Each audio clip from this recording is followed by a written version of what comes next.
What's going on? You know who it is. You know what it is. All right, you guys, peep game. All right, so the NFL season kicks off tomorrow. You're going to have the Kansas City Chiefs and the Baltimore Ravens basically in a rematch of the AFC Championship, in which the Baltimore Ravens fell short of going to the Super Bowl. But at the end of the day, they lost to Patrick Mahomes, which I'm going to talk about Patrick Mahomes in a separate video. But all right, so of course, you always have the Hall of Fame guys, and the Hall of Fame class of 2025 will be announced the eve of the Super Bowl when they have NFL honors. So they have the list of first year eligibles, and that includes Eli Manning. This is a very interesting list. You have Eli Manning, you have Marshon Lynch, you have Terrell Suggs, you have Adam Vinatieri, you have a few other guys. You have some people that didn't make the cut that could make the cut this year.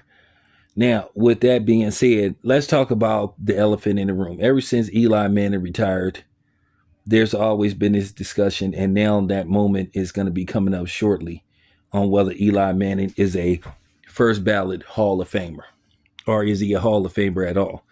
Well, here's my opinion. Do I think Eli Manning is a Hall of Famer?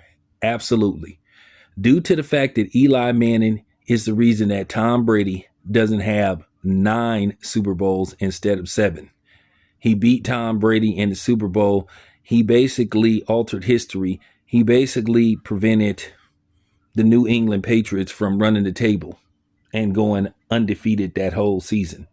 And then he beat them again in the Super Bowl. Say what you want to say about Eli Manning.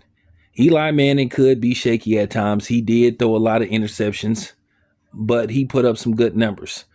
Eli Manning is one game over 500 as a quarterback, if I'm not mistaken.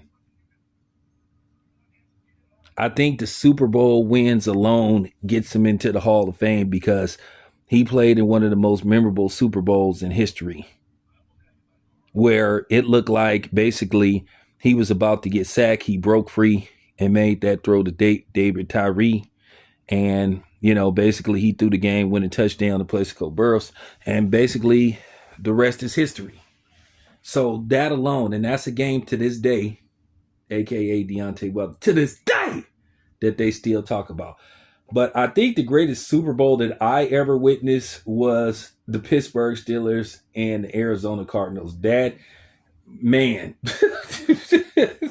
that might have been the greatest Super Bowl that I ever seen in my life. It's back and forth between those two with me. But we'll talk about Ben Roethlisberger later on. Ben Roethlisberger is eligible. Ben Roethlisberger is pretty much a shoe-in. But let's talk about Eli. I think Eli Manning is a first ballot Hall of Famer. I think you just can't deny him. You just can't. And I don't want to hear people talk about, he refused to play for the Chargers when he was. That's neither here or there. That's neither here or there. Whatever. He won 2 Super Bowls. He was the Super Bowl MVP in both games. Enough said. All right, so let's talk about Oakland's own Marshon Lynch beast mode. I would vote for Marshon Lynch to get into the Hall of Fame on the first ballot, but I just don't think that Marshon Lynch is going to get in on the first ballot. I think Marshon Lynch is going to be possibly one of those dudes that they may make him wait a while, because Marshon Lynch was very standoffish against the media. He wasn't a media guy. To this day, Marshon Lynch doesn't really like talking to the media, and that's his right. We can't make him do interviews if he doesn't want to do interviews. That's just real talk.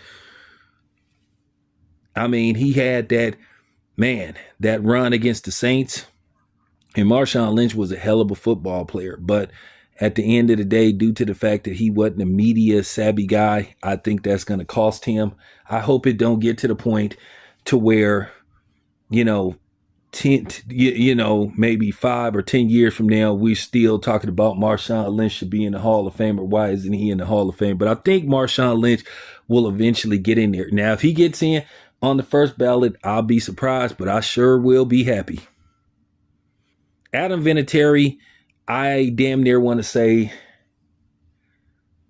he's a lock, but due to the fact how they treat kickers, you know, and I'm gonna tell you, Adam Vinatieri was very relevant and helping the Patriots secure some Super Bowls.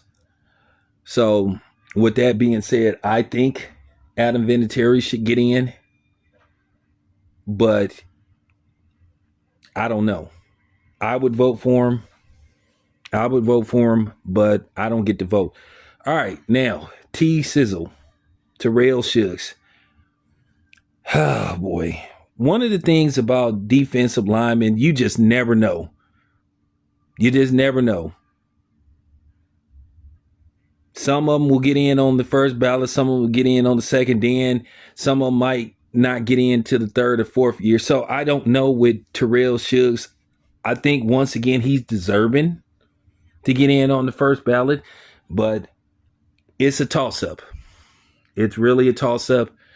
We're just going to have to wait and see. But I'll be happy if he gets in on the first ballot. I think he deserves to get in on the first ballot. He was a hell of a football player. But like I said, I've seen this a while with defensive linemen. Defensive linemen and wide receivers are always questionable. I don't know why. I don't know why.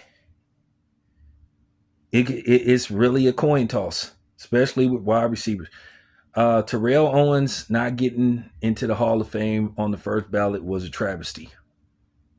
But Randy Moss got in on the first ballot. Calvin Johnson, I mean, what can I say? Even though Calvin Johnson only played 9 full seasons, he was just so damn good you had to put him in. Some people said that Calvin Johnson didn't play long enough, but shit, Calvin Johnson was that dude. If Calvin Johnson was still playing, he might have all of the wide receiver records. so that's just pretty much it. But yeah, that's my take on the situation. So let me know what you guys think. This your boy Town Biz. I'm out.